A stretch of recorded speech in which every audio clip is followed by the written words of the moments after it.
I'm sorry. That's on me. I have failed. But let's get into this. So we got Sora versus Corrin. On paper, this definitely could get tricky for Sora because Sora wants to hang out in the exact range that Corrin wants to slaughter you with. You see Nao immediately just going for those falling up airs, just kind of cutting that space off that Sora needs to get those combos. Sora wants to find those falling nairs and stuff like that. So this could definitely be challenging for sure. On the inverse, Sora's edge guarding against Corrin is probably really solid. I mean, Sora can cover so many angles, so who knows what we'll get to. Also that counter, right? You have one of the best counters in the game, full interrupt. That can kill you at almost any percent. Obviously, Corrin having a bunch of active hitboxes that he uses to recover, whether it's his backer, the up special, or whatever it may be. So that could come into play, but right now it's just Nao locking it down, finding that early stock, and really, as you mentioned earlier, abusing where Doof wants to play, abusing that Sora is this floaty character who will hang up in the air forever, and Corrin's one of the best jugglers we have in Ultimate. Yeah, oh, definitely. Free, for sure. Yeah, Doof started off getting some good damage here, but kind of struggling to find some kind of way to close the stock again. Has to fall, like, you know, find like a falling up air, like a back air or something of that nature to get it, and that's just such a big no-no zone for Corrin. Like, it's very hard to contest her there. Back throw not going to lead to too much. Great stall with Nao. I love how creative the Corrins are getting with their recoveries. Like, it is lackluster, but, you know, using back air, stalling with, like, neutral B, there's a lot of different answers, and Nao has all of them because that falling air to up air is going to give them a 2-stock lead here. I mean, they've just been so efficient with it. Even out of their mix-ups that time, though, they are going to finally lose one. Doof did enough to get on the board, but does have a lot of work left to do to play himself back in this game. Once he hits about 70%, that's where you start to get scared, because that's where, you know, a pin at ledge is going to just really start to be a scary territory. And getting caught on the DI mix, I mean, that was a blink and you'll miss it moment. He got hit in neutral, he got popped up once by the by the extension of the juggle, and then he just got you just blinked and he died. He just was holding straight out, probably trying to drift away, and got caught by the back air.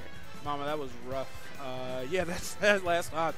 Things started off pretty solid, but that last stock, I think Nao started, of course, getting the read on, like, Doof's defensive habits, because you saw Nao just literally stand still, wait for the air dodge, continue the 50-50 cycle, and then Doof was like, well, maybe I shouldn't air dodge. He's like, congrats, now you die from back air because you didn't air dodge. Like, that was just kind of a rough call. But Doof definitely showed some potential at the beginning of that, some signs of life, some nice combos, some solid confirms to take the first stock, but Nao is just playing a little bit faster, so it's kind of hard to keep up with Nao's pace.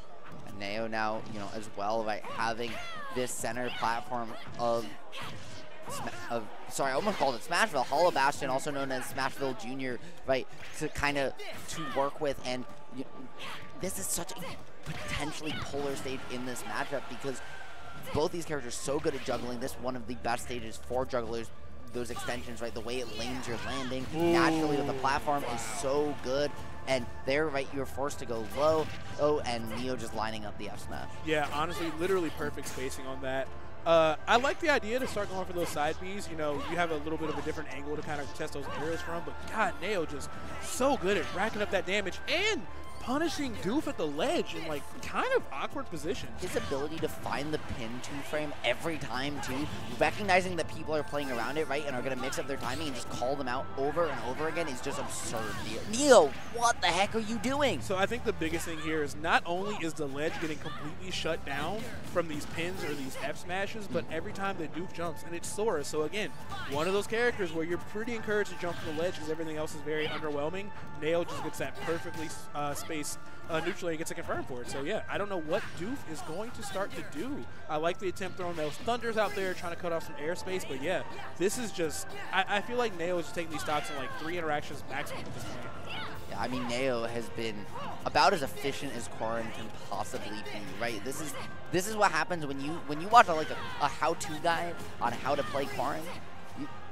You're basically just watching clips from the set, because this is as textbook as it comes. Oh. There has not been an answer. It may have saved him, though, just trying to find the positioning, at least getting a little extra damage. And Neo still able to continue the advantage state, but trying to hold on to the 3-stock here. I know Nao wanted that down right down there, too. I know they were looking for it.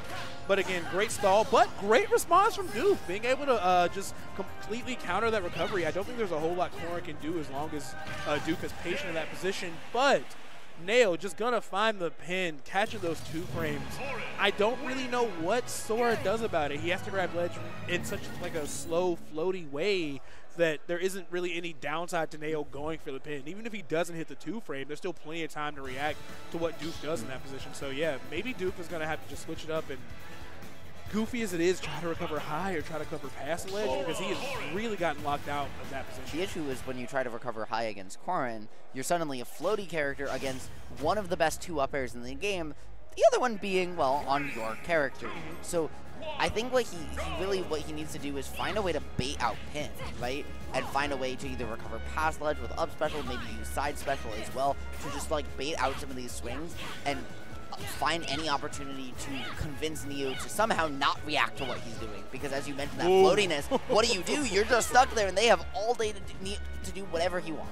Yeah, Neo is just absolutely cooking with these neutral airs. It literally just cuts so much of what Sora needs out of the game, and it confirms from it. I mean, we've seen kills with up smash or up air. We've seen now fully charged neutral beats. Nail just really firing on all cylinders and just reminding everybody why he's in the conversation for one of the best players on Earth right now.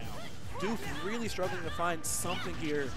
I like the attempt. He called out the down air, but just was off of the spacing. But yeah, Doof just has so much work to do. He just can't take these stocks as fast as Nail can. But he is getting great damage in this game 3. I like that positioning from him there. He was a little too far over, and so just barely Nail fell off the platform, and so wasn't able to find the Arkham ladder extension that Sora loves to look for there, where they ladder you up for a whole bunch of damage. Still was able to at least clean up the stock after the fact, though. Tries to find a reverse up air. That is a huge combo starter for Sora, but not going to get too much.